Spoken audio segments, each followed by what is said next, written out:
Hello, कैसे हैं आप सभी। उम्मीद करता हूं कि आप सभी बहुत ही अच्छे होंगे, अपने सेहत का ख्याल रख रहे होंगे। हम लोग अभी क्या पढ़ रहे हैं, डिजिटल इलेक्ट्रॉनिक्स। हम लोग का 2 क्लास ऑलरेडी हो चुका है और हम लोग अपने थर्ड क्लास में आ चुके हैं। इससे पहले हम लोगों ने डिफरेंट टाइप्स के गेट्स के बारे में पढ़ा, यूनिवर्सल गेट के बारे में पढ़ा और उस पर बहुत सारे हम लोगों ने इम्पोर्टेंट क्वेश्चन भी सॉल्व किए। अब इस क्लास में आगे बढ़ते हैं हम लोग और देखते हैं कि हमारे इस क्लास में क्या है इम्पोर्टेंट। ऑलराइट, आगे चलें। ये क्लास बहुत इंपॉर्टेंट है क्योंकि इसमें हम लोग अलजेब्रिक आइडेंटिटीज पढ़ेंगे, जो कि आपके एग्जामिनेशंस में पूछे जाते हैं। डिजिटल इलेक्ट्रॉनिक्स का सार, दैट इज अलजेब्रिक आइडेंटिटीज। ठीक है, आगे चलते हैं। देखो, ये हमारा क्या है, अलजेब्रिक आइडेंटिटीज, बुलियन अलजेब्रा का। ठीक है, इसको समझने की कोशिश करते हैं। हम लोग को मिनिमाइजेशन में यूज आ जाता है और बहुत जगह ही यूज आता है। ठीक है, तो चलिए, दो बातें याद रखिएगा। क्या क्या, एंड क्या होता है, डॉट, और क्या होता है, प्लस। ठीक है, याद है, चलते हैं। देखो, पहला क्या है, x प्लस जीरो। तो क्या मतलब है, x मेरा एक वेरिएबल है, x का कुछ भी वैल्यू रखो, 0 1 में से कुछ भी।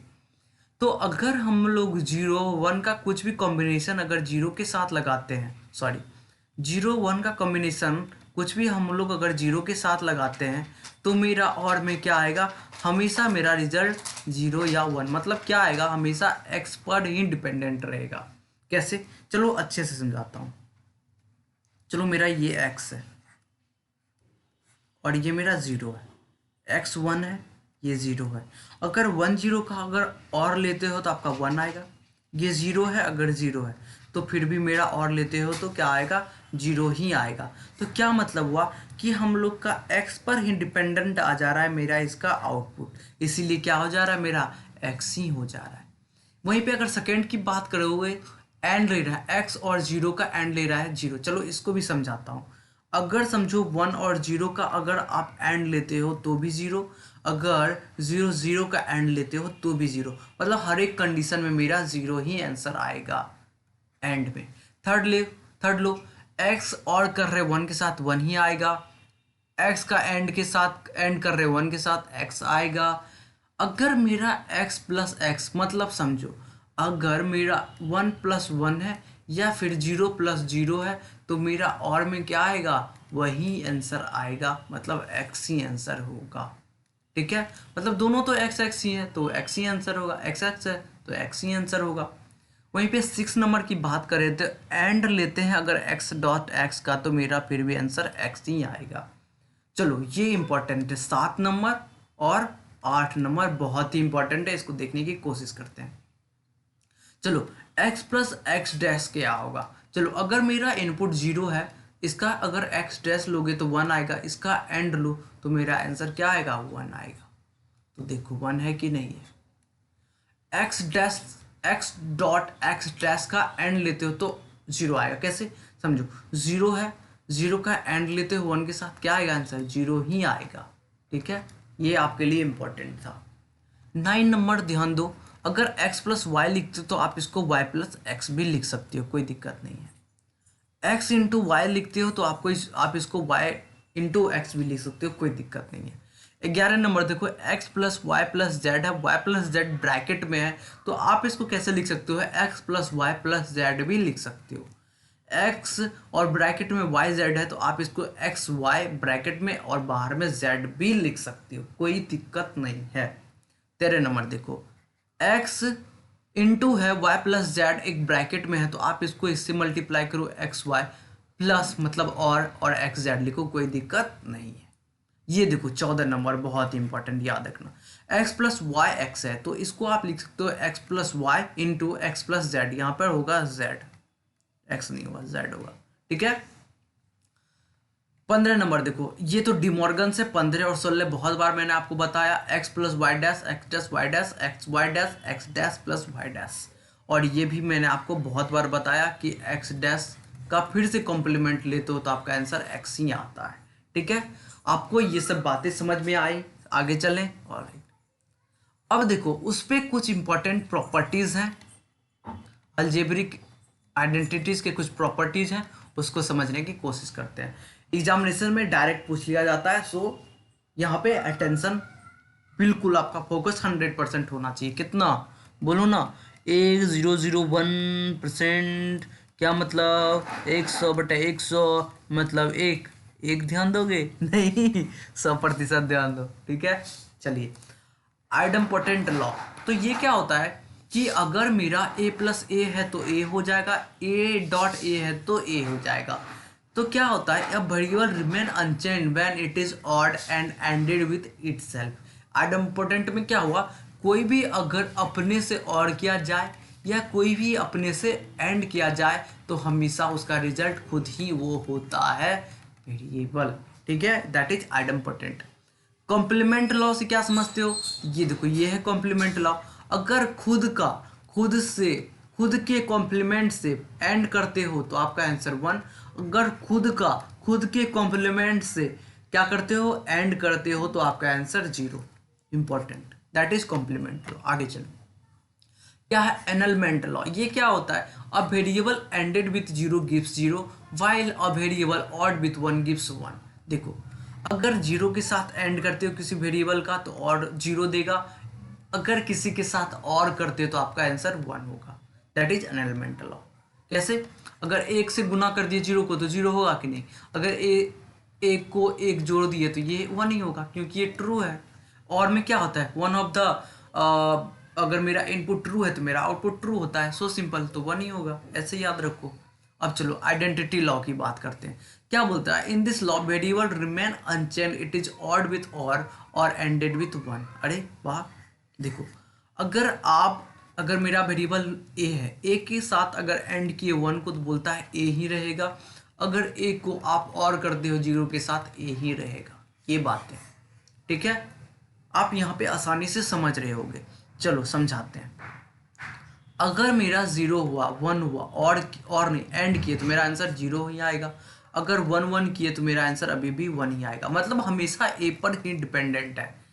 अगर यहीं पे a+0 की बात करें तो मेरा वो ए पर ही डिपेंडेंट रहेगा, क्योंकि अगर a+1+0 का और किए तो आपका आंसर 1 आएगा, मतलब ए पर ही डिपेंडेंट है हमेशा। That is identity law. आगे चलें, डबल निगेशन आपको मैंने बहुत बार बताया, ए डैश का ए डैश लो दैट इज डबल निगेशन, तो वो वेरिएबल खुद ही आ जाता है, ठीक है। सो सिंपल, आगे चलते हैं। कम्यूटेटिव लॉ क्या होता है, मैंने आपको बताया a+b को आप b+a भी लिख सकते हो और a.b को आप b.a भी लिख सकते हो, दैट इज कम्यूटेटिव लॉ। देखो ये प्रॉपर्टीज वेरी इंपॉर्टेंट, क्या वेरी वेरी इंपॉर्टेंट। आपसे क्वेश्चन पूछ लिया, आप लोगों ने नहीं पढ़ा, बस खत्म, एक नंबर, इसलिए ध्यान से पढ़ो। चलो एसोसिएटिव लॉ की बात कर लेते हैं। तो एसोसिएटिव लॉ देखो क्या होता है, अगर a+b+b+c है तो हम लोग एसोसिएट एक दूसरे को कर सकते हैं, तो हम लोग इसको a+b और इसको +c ऐसे लिख सकते हैं, कोई भी प्रॉब्लम नहीं है। जो मेरा LHS का आंसर आएगा वही RHS का भी आंसर आएगा, नो प्रॉब्लम। अगर एंड में बात करूं तो वहां भी कोई दिक्कत नहीं है, आप ए बी को एक साथ क्लब कर सकते हो और सी को बाहर भेज सकते हो, no problem. That is associative law, मतलब आप एसोसिएट कर रहे हो किसी चीज को, ऐसे याद रखो। चलो डिस्ट्रीब्यूटिव लॉ की बात करें तो डिस्ट्रीब्यूटिव लॉ देखो, a.b+c है तो डिस्ट्रीब्यूट कर लो, आप इसको ए बी कर लो प्लस ए को ए सी से गुना कर लो। मेरा छोटा था उसको हम लोगों ने मल्टीप्लाई करके एंड करके बड़ा कर लिया, और यही क्या हो गया, डिस्ट्रीब्यूटिव लॉ, मतलब डिस्ट्रीब्यूट हम लोग कर दे रहे हैं। यहाँ पर भी देखो, तो अगर मेरा a+b कर लो .a+c कर लो, ये इंपॉर्टेंट ध्यान रखेंगे। ऑलराइट, कोई दिक्कत नहीं, आगे चलें, ठीक है, ठीक है। अब देखो एब्जॉर्प्शन लॉ इंपॉर्टेंट है, आपको ये समझना पड़ेगा, ये दोनों बातें आपको बहुत ही अच्छे से समझना पड़ेगा बच्चे, ठीक है भाई, कोई दिक्कत नहीं। अगर इसको समझते हो तो आपके अलजेब्रिक एक्सप्रेशन जब मिनिमाइजेशन का खेल होगा तो आपको बड़ा ही मजा आएगा वो खेल खेलने में। चलो देखते हैं, a.a+b है, चलो कैसे हुआ देखते हैं। अगर हम लोग a से a को गुना करते हैं, क्या करते हैं, सॉरी, a को a से गुना करते हैं, फिर प्लस लिखते हैं, a को b से गुना करते हैं, ठीक है, कोई दिक्कत नहीं, डिस्ट्रीब्यूटिव लॉ हम लोग यूज कर रहे हैं। ए डॉट ए क्या हो जाएगा, ए ही होगा प्लस ए डॉट बी। यहाँ पर हम लोग ए कॉमन ले सकते हैं और ए प्लस बी लिख सकते हैं। अगर मैं बात करूँ ए प्लस बी का, तो अभी मैंने आप लोगों को बताया इसका आंसर हमेशा 1 ही होगा। तो अगर ए डॉट ए ले लेते हैं, ये भी मैंने आपको बताया कि ए ही हो जाएगा। तो यहाँ से कहाँ पहुँच गए, यहाँ पहुँच गए कि नहीं, पहुँचे कि नहीं बताओ ना, पहुँच गए ना। तो A dot A plus B A होगा। इसको भी समझाएं क्या, चलो ये तो और भी आसान है। इसका अगला फॉर्म ए ले लो कॉमन, ए प्लस बी, ये तो 1 होता है, तो ए इंटू ए मतलब 1। समझ में आया, सॉरी ए समझ में आया, कोई दिक्कत नहीं। ऑलराइट, ध्यान से देख लें, मिटा दें। चलो आप पॉज करके देख लेना। ऑलराइट, आगे चलते हैं। डी मॉर्गन्स लॉ मैंने आपको बहुत बार बताया, डी मॉर्गन्स लॉ। चलो आगे चलते हैं। अब देखो हम लोग पढ़ेंगे minimization of Boolean functions. Minimization of Boolean function, इसलिए हम लोगों ने इतना सारा लॉ पढ़ा, इतना सारा अलजेब्रिक आइडेंटिटीज पढ़ा, ताकि हम लोग क्या कर सकें, मिनिमाइजेशन कर सकें अपने बूलियन फंक्शन का। ठीक है, देखो मिनिमाइजेशन क्या है, इंपॉर्टेंट है, since it reduces the cost and complexity of associated circuit. Simple है कि आपका अगर बहुत बहुत बहुत सारा फंक्शन में बहुत सारा वेरिएबल्स आ गया, तो आपको सर्किट में उतना ही इनपुट के लिए खर्चा करना पड़ेगा और कॉस्ट भी बढ़ेगा, प्लस आपका सर्किट का साइज भी बढ़ जाएगा। इसलिए इम्पॉर्टेंट है कि हम लोग अपने रिडंडेंट वेरिएबल्स को बाहर फेंकें, और जो इम्पॉर्टेंट है जिससे हमारा काम चले, मतलब समझो अगर 4 वेरिएबल है उसमें 2 फालतू का है, मतलब 2 को हटा दे तो भी अपने रिजल्ट पे हम लोग पहुंच सकते हैं। तो 2 का क्या मतलब, बोलेंगे जाओ भाई घूम के आओ, मेरा 2 से ही मतलब है, ऐसा करके तो वो क्या हो सकता है, मिनिमाइजेशन ऑफ बूलियन फंक्शन होगा। चलो यहाँ पे एक सर्किट बना हुआ है F2, ये मेरा फंक्शन आ रहा है इसका, ये वाला। अगर आप इसको रिड्यूस कर रहे हो, मिनिमाइज कर रहे हो, तो आप यहाँ पे पहुँच जा रहे हो। तो देखो यहाँ पे इतना बड़ा सर्किट था, यही छोटा होकर इतना बड़ा सर्किट हो गया। इससे भी काम चल रहा था, पर इससे भी काम चल रहा है, मतलब इतना का जरूरत नहीं था, हम लोग इतने में भी अपना काम निकाल सकते थे।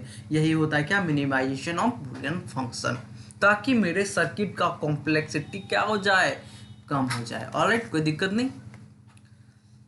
ये देखो ये इंपॉर्टेंट है, आइडेंटिटीज याद रखेंगे। ए प्लस ए डैश 1 होता है, ए प्लस ए डैश बी, ए प्लस बी होता है, ए प्लस बी ए, अभी मैंने बताया, इसको मैं समझाता हूँ आपको क्या है, ए प्लस ए डैश बी है। ठीक है, तो कैसे कर सकते हो आप इसको,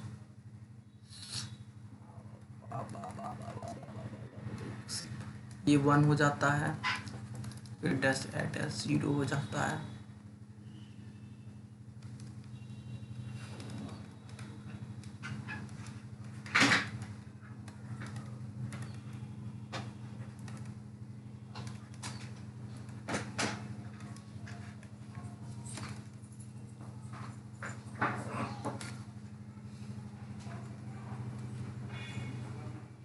चलो ये वाला चीज़ आप याद रखना, ठीक है, मैं आपको बाद में बताऊंगा, क्योंकि इसको डिड्यूस करने में थोड़ा प्रॉब्लम हो रहा है। आसान है, आप करके कमेंट बॉक्स में बताओ, यहाँ पे कुछ मैं मिस कर रहा हूँ। ठीक है, आप यहाँ पे ध्यान रखेंगे। ठीक है, चलो मेरा एक फंक्शन है f, ये सारा फंक्शन है, ये मेरा आउटपुट आया है एक सर्किट से, इसको मिनिमाइज करना होता है। तो इसको मिनिमाइज कैसे करेंगे उसको देखने की, समझने की कोशिश करते हैं। तो हमारा क्या है, A B C dash D dash. तो चलो इसमें क्या किया गया है कि 2 टर्म को एक साथ लिया गया है, उसके बाद एक कॉमन कॉमन कॉमन, ऐसे जहाँ पे कॉमन आ रहा है वहाँ पे कॉमन ले रहे हैं। डी डैश प्लस डी, इसका तो रिजल्ट 1 आता है, इसका भी रिजल्ट 1 आता है, और इसका भी रिजल्ट 1 आएगा।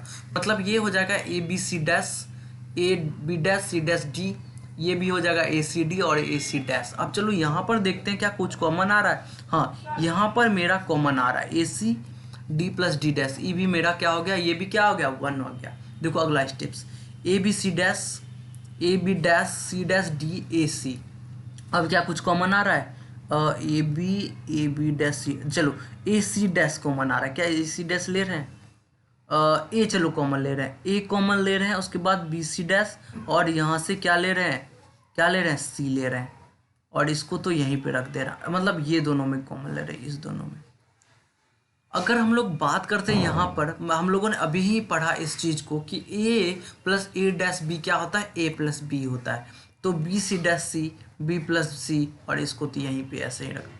इसको डिस्ट्रीब्यूटिव लॉ करके ए बी ए सी किया गया। उसके बाद ये सारा चीज़ ए बी ए सी, और यहाँ पे देखो ए सी डैश डी, ठीक है, और ए बी सी ए डी आ गया आंसर मेरा।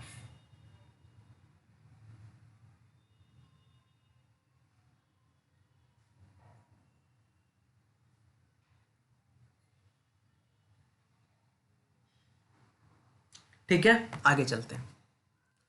अब देखो ये मिनिमाइजेशन टेक्निक होता है, कार्नोग मैप को यूज करके हम लोग मिनिमाइज करते हैं। तो यहाँ 2 वेरिएबल मैप हो सकता है, 3 वेरिएबल मैप हो सकता है, या 4 वेरिएबल मैप हो सकता है। अगर 2 वेरिएबल मैप है तो मेरा 4 खाना होगा, 1 2 3 4।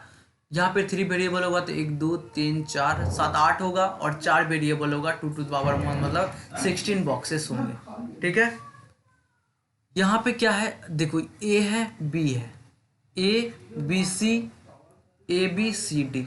तो समझो कि ये नंबर आप एक बार 2 बार लिखोगे तो आपको याद हो जाएगा। पर यहाँ पे ध्यान दो कि कैसे हो रहा है। 0 1 3 2, देखो यहाँ पे 2 नहीं हो रहा है, मतलब 2 यहाँ पे हो जा रहा है, 3 यहाँ पर।